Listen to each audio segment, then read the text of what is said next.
A win and a defeat apiece for these two teams in Pool 2, so a tight contest in the offing at Ashton Gate.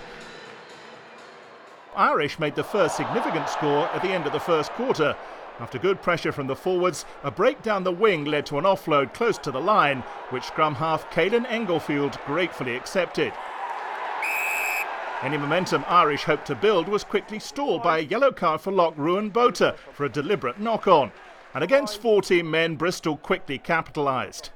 Straight from the training ground, a line-out move saw skipper John Afoa send Harry Thacker on his way, the hooker moving like a winger for the home side's first try. Followed very quickly indeed by a second. The restart returned with interest by fullback Matt Prothero, finding a gap, then drawing the last defender before releasing Nathan Hughes. A run-in from 40 yards for his first try for the Bears. That double whammy gave Bristol a 17-8 half-time advantage, which didn't look entirely convincing. But it became rather more emphatic soon after the restart.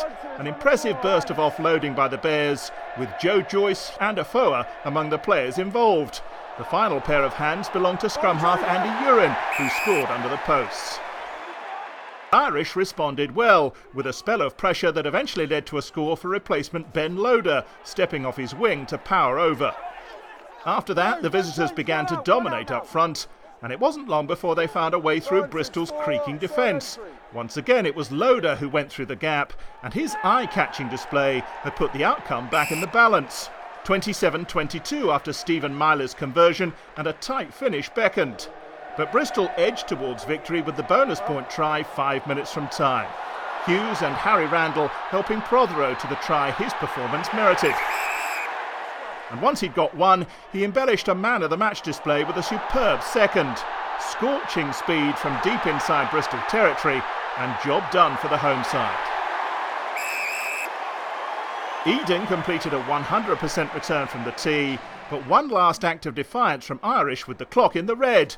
Replacement Jack Cook making sure that the Bears don't get too carried away with a performance that keeps them in the hunt ahead of a trip to Exeter. Final score, Bristol 44, London Irish 27.